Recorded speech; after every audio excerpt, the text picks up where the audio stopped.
दोस्तों नमस्कार, मैं हूं राजकुमार सिंह। आज बात करेंगे कल तक बंगाल की शेरनी कही जाने वाली ममता बनर्जी और उनकी बिखरती तृणमूल कांग्रेस की।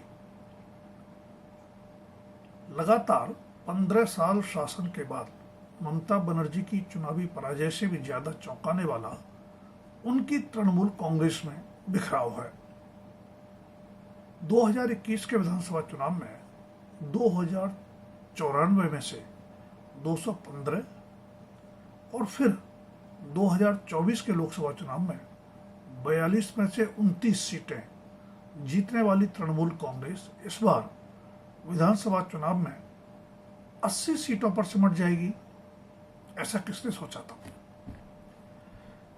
बेशक चुनाव में बड़े उलटफेर पहले भी देखे गए हैं। भारतीय राजनीति की लौह महिला कही जाने वाली इंदिरा गांधी 1977 में प्रधानमंत्री रहते हुए लोकसभा चुनाव हारी और पहली बार कांग्रेस केंद्र की सत्ता से बेदखल हो गई। 2009 में 206 सीटें जीतने वाली कांग्रेस 2014 के लोकसभा चुनाव में 44 सीटों पर सिमट गई। इसलिए कांग्रेस छोड़कर अपनी अलग तृणमूल कांग्रेस बनाकर 2011 में 34 साल पुराने वाम मोर्चा यानी लेफ्ट फ्रंट शासन को उखाड़ फेंकने वाली ममता बनर्जी का सत्ता के साथ ही खुद भी विधानसभा चुनाव हार जाना अनहोनी घटना नहीं है। हाँ, बदलाव की ऐसी आंधी बीजेपी के अलावा किसी और को चुनाव प्रचार के दौरान नहीं दिखी थी। दरअसल हार से भी ज्यादा अप्रत्याशित है तृणमूल में विभाजन और जन आक्रोश।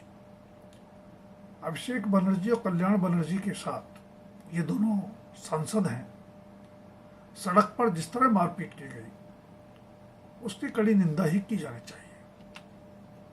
बेशक पश्चिम बंगाल में राजनीतिक हिंसा का लंबा इतिहास रहा है, लेकिन समझदारी ऐसे इतिहास से सही सबक सीखने में है, उसे दोहराने में नहीं। लोकतंत्र में जन समर्थन और जन आक्रोश दोनों को ही व्यक्त करने का तरीका चुनाव प्रक्रिया है। अगर व्यवस्था बदलने का वायदा कर सत्ता में आई तृणमूल कांग्रेस ने वाम मोर्चा के ही चुनाव जीतने के हथकंडों को अपनाकर खुद को स्थायी बनाना चाहा, तो उसका दंड मतदाताओं ने उसे शर्मनाक हार के रूप में दे दिया है। खुला रहस्य है कि राजनेताओं के लिए सत्ता ही सब कुछ होती है, सत्ता बिना सब सूद। विधानसभा चुनाव में तृणमूल कांग्रेस का गुंडा राज बड़ा मुद्दा था। समझना चाहिए कि मतदाताओं ने गुंडा राज की समाप्ति के लिए ही जनादेश दिया है, न कि चेहरे बदलने के लिए। तृणमूल कांग्रेस नेताओं ने भ्रष्टाचार से लेकर हिंसा तक जो कुछ भी गलत किया, कानून सम्मत प्रक्रिया से उसकी कठोर सजा उन्हें मिलनी ही चाहिए।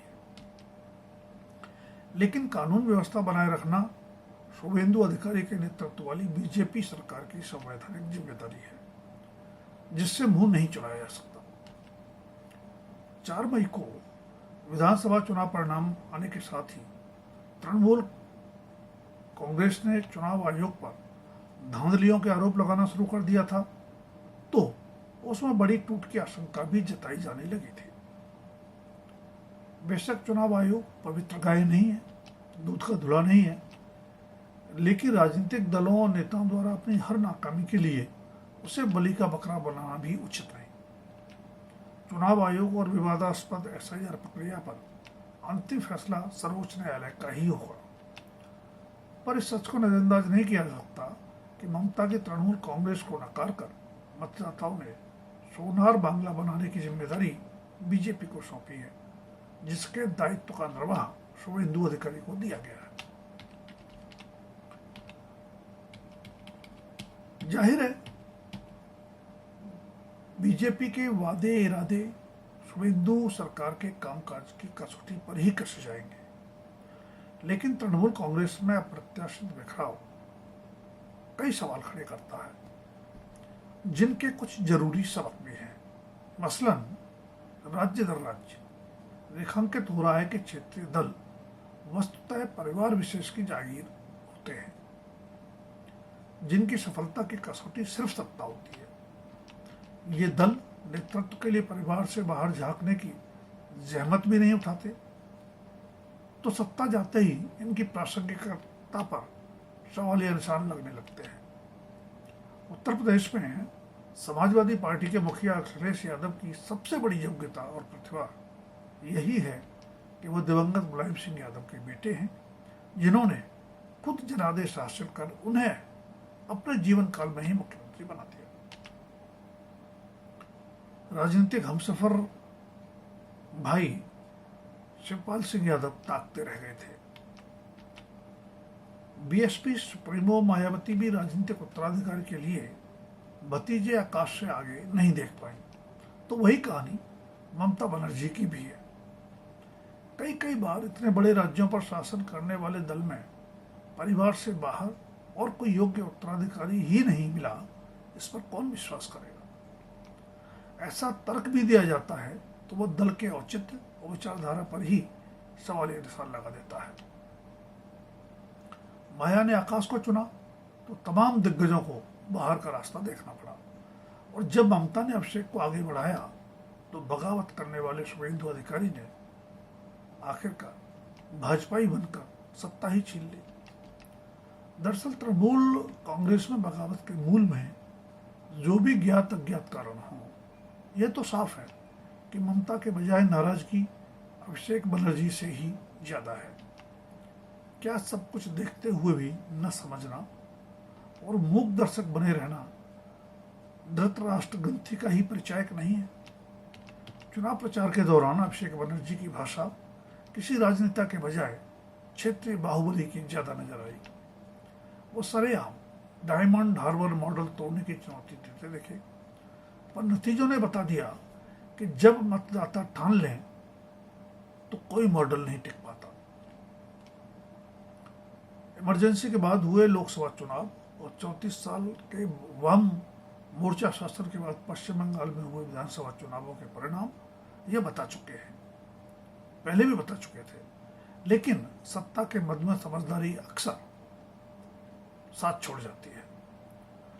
1998 में अलग तृणमूल कांग्रेस बनाने वाली ममता बनर्जी को वाम मोर्चा से सत्ता छीनने में लगभग 13 साल लगे।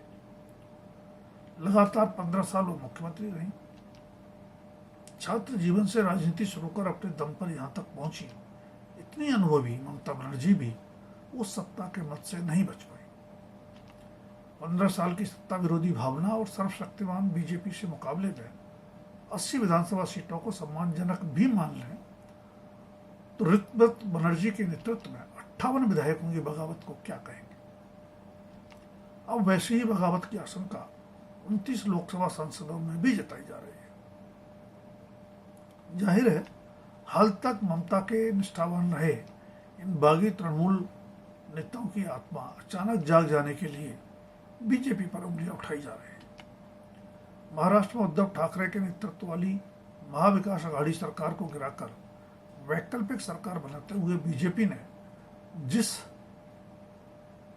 तरह एकनाथ शिंदे और अजित पवार रूपी मोहरों से अपनी निष्कंटक सत्ता की चुनावी विसात बिछाई, उसके मद्देनजर तृणमूल कांग्रेस में प्रत्याशी बिखराव में उसकी भूमिका खारिज कर पाना आसान नहीं है। लेकिन अनुकूल माहौल तैयार करने के लिए जिम्मेदार तो खुद ममता बनर्जी ही हैं। वाम मोर्चा से सत्ता छीनने के लिए कभी अपनी मूल पार्टी कांग्रेस को तो कभी बीजेपी से चुनावी गठबंधन करने वाली ममता सत्ता मिलने पर भी वोट बैंक राजनीति से इतर अपनी कोई वैचारिक प्रतिबद्धता स्पष्ट नहीं कर पाई। सत्ता पाकर एक ला चलो का राग अलापने वाली तथा लोकसभा और विधानसभा चुनाव में विपक्षी गठबंधन इंडिया के सहयोगियों के लिए भी सीटें न छोड़ने वाली ममता अब बीजेपी के विरुद्ध संघर्ष के लिए सभी दलों से साथ आने का आह्वान कर रही है। दोस्तों, अगर वीडियो पसंद आए तो लाइक, शेयर और सब्सक्राइब अवश्य करें। आपकी राय का भी कमेंट बॉक्स में रहेगा इंतजार। धन्यवाद। अभी के लिए इतना ही। जल्द फिर मिलेंगे किसी नए विषय के साथ।